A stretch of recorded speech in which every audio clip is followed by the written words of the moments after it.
2009-yilning yoz fasli o'rtalariga kelib, O'zbekiston fuqarolariga, xususan diniy ulamolar va huquqni muhofaza qiluvchi organlar xodimlariga qarshi ketma-ket qotillik va suiqasdlar sodir etila boshlandi.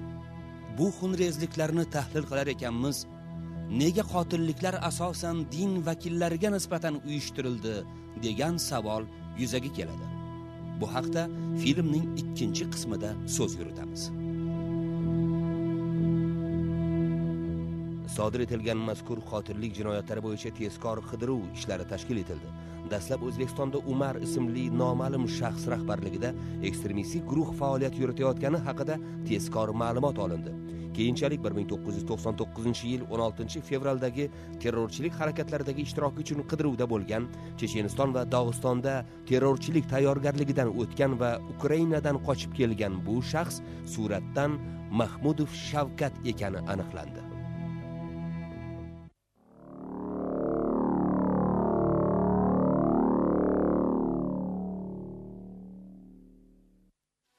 Ukrainada ham qotillik va talonchilik kabi o'ta og'ir jinoyatlar sodir etgan Shavkat Mahmudov qochish uchun joy izlab 2008-yilning boshlarida Qozog'istonning janubi Chimkentga keladi va Toshkent shahri va poytaxt viloyati aholisi orasida yashirin jihodchilar jamoatini tuzish bo'yicha faol ish olib boradi.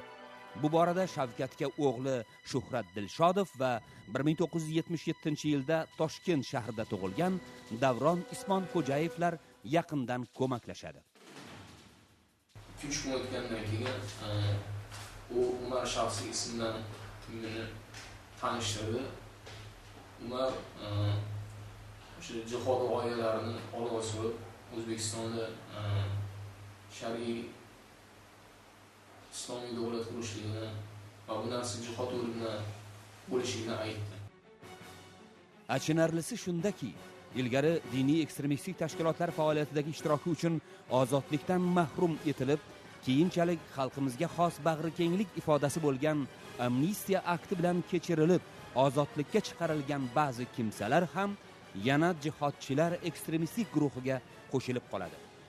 Davlatimiz tomonidan ko'rsatilgan yuksak insonparvarlikdan to'g'ri xulosa chiqarib, boshqalarni bu xato yo'ldan qaytarish o'rniga lafzidan qaytadi. Ko'r ham hassasini bir marta yo'qotadi degan turma'no naqlning mag'zini chaqmaydi. 8 yilga qamoqqa olinib, Qarshida 3 yil jazoni o'tab, O'zbekiston Respublikasi prezidentining chiqargan amnistiya farmoniga muvofiq ozodlikka chiqqanman. 2004-yilga o'sha vahobiylik oqimiga bir kirib qolib, men o'sha jamoat a'zolarim qamalib qolganda o'zim shu aybimni iqror bo'lib, kechirim so'rab xalqimdan prezidentimga bordim. Ular haqiqatan afnomaga prezidentimiz xalqimiz kechirdi, shunga afv bo'ldim. Jamoat a'zolari qo'poruvchiliklarga tayyorgarlik ko'rar ekan, moddiy texnik jihatdan yaxshi ta'minlangan, moliyaviy ko'mak olib turgan. Jinoiy maqsadlar uchun to'plangan pullar o'zlari amaliyot deb atagan talonchilik orqali topilgan hamda ularga xayrixoh bo'lgan tadbirkorlar berib turgan.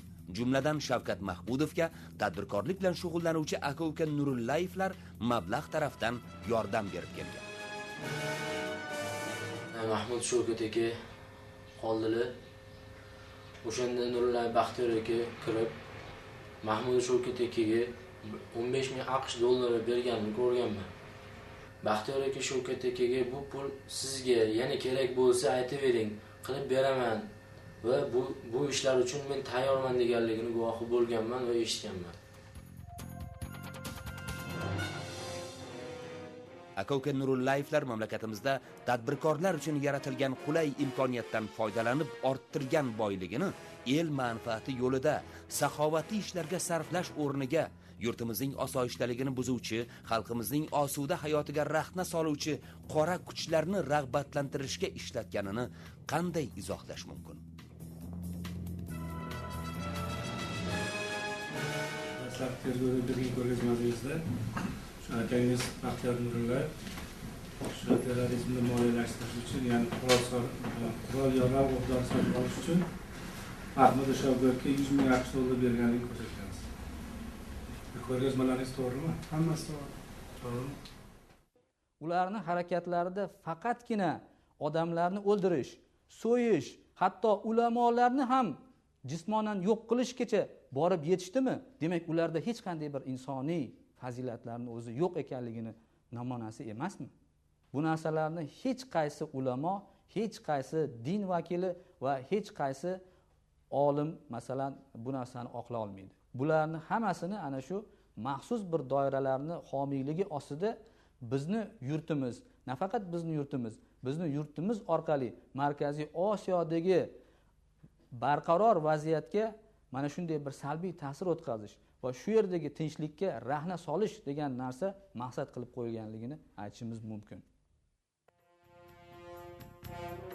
Shavkat Mahmudov hozirda qidiruvda bo'lgan Baxtiyor Bekmirzayevga ko'rsatma berib, 2009-yilning iyun oyi oxirlarida Qozog'istondan aylanma yo'llar bilan qurol aslaha olib o'tadi.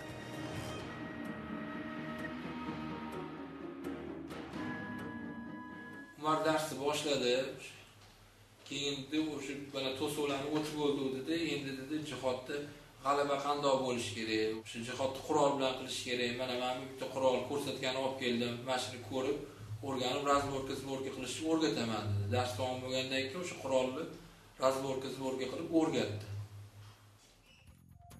Shunisi yanada achinarliki, bir necha sportchilar ham mazkur jamoat a'zolari bilan yaqindan aloqada bo'lib, ularni qo'l jangi bo'yicha tayyorlagani aniqlandi.